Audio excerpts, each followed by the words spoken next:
Hello. എൻ്റെ അമ്മ പോയതിനേക്കാളേറെ മറ്റാരും എൻ്റെ ജീവിതത്തിൽ നിന്ന് പോയതിനേക്കാളേറെ എൻ്റെ മരണം വരെ എന്നെ ഹോണ്ട് ചെയ്യാൻ പോകുന്നൊരു വേദന എന്ന് പറയുന്നത് എൻ്റെ അച്ഛൻ്റെ മരണം കേട്ടോ. എൻ്റെ അച്ഛൻ്റെ മരണം എന്ന് പറഞ്ഞാൽ അത്രയും അപ്രതീക്ഷിതമായിരുന്നേ. പ്രത്യേകിച്ച് യാതൊരു അസുഖം ഉണ്ടായിരുന്നില്ല, ഹെൽത്തി ആയിട്ടുള്ള ഒരാളായിരുന്നു കേട്ടോ.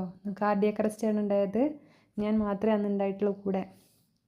അപ്പോൾ അച്ഛൻ്റെ ജീവൻ കൊടുത്തിട്ടാണ് നമ്മൾ നോക്കിയെന്ന് പറയാം. കാരണം വീട്ടിലെ കാര്യങ്ങൾ, ഞങ്ങളുടെ വിദ്യാഭ്യാസ കാര്യങ്ങൾ, ജോലി കാര്യങ്ങളൊക്കെ ഒരു സാധാരണക്കാരനായിട്ടും പെർഫെക്റ്റായിട്ട് ആൾ നോക്കി. എല്ലാ വിദ്യാഭ്യാസ കാര്യത്തിലും, അതായത് നമുക്ക് ബുക്കുകൾ, പുതിയ ബുക്കുകൾ, യൂണിഫോം കാര്യങ്ങൾ, നമ്മുടെ കോച്ചിങ് സെൻറ്ററിൽ ചേർക്കുന്നത് എല്ലാം ആളൊറ്റയ്ക്കാണെങ്കിലും ആ രീതിയിൽ അടിപൊളിയായിട്ട് എൻ്റെ അച്ഛൻ നോക്കിയിട്ടുണ്ട് കേട്ടോ.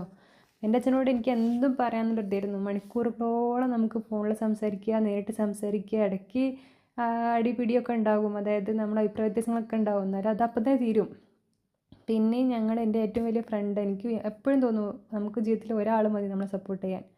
അതിൻ്റെ അച്ഛനായിരുന്നു എനിക്ക്. കാരണം അച്ഛൻ എന്ന് പറയുമ്പോൾ എൻ്റെ അച്ഛൻ അവിടെ ഉണ്ടെന്നുള്ള തോന്നൽ എനിക്ക് എപ്പോഴും ഒരു പോസിറ്റീവ് സംഭവമായിരുന്നു കേട്ടോ, ഒരു തണലായിരുന്നു. പക്ഷേ അച്ഛൻ പോയതിന് ശേഷം എന്ന് പറയുമ്പോൾ അച്ഛനെ ഓർക്കാത്തൊരു നിമിഷം പോലും എൻ്റെ ജീവിതത്തിൽ ഉണ്ടായിട്ടില്ല.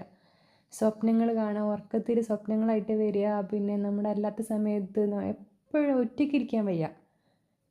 നമുക്ക് അച്ഛനുള്ള സമയത്ത് നമുക്ക് ഇടയ്ക്കൊക്കെ ഒരു ലീവ് എടുത്ത് വീട്ടിലിരിക്കാൻ വളരെ ആഗ്രഹമായിരുന്നു. ഇപ്പോൾ ഒറ്റയ്ക്ക് ഇരിക്കേണ്ട, കാരണം ആരുമില്ല നമുക്ക് സംസാരിക്കാനോ, തുറന്ന് സംസാരിക്കാനോ, നമ്മളെ കേൾക്കാനോ, നമ്മളെ വെയിറ്റ് ചെയ്യാനൊന്നും ആരും ഇല്ലാത്തൊരവസ്ഥയാണ് കേട്ടോ.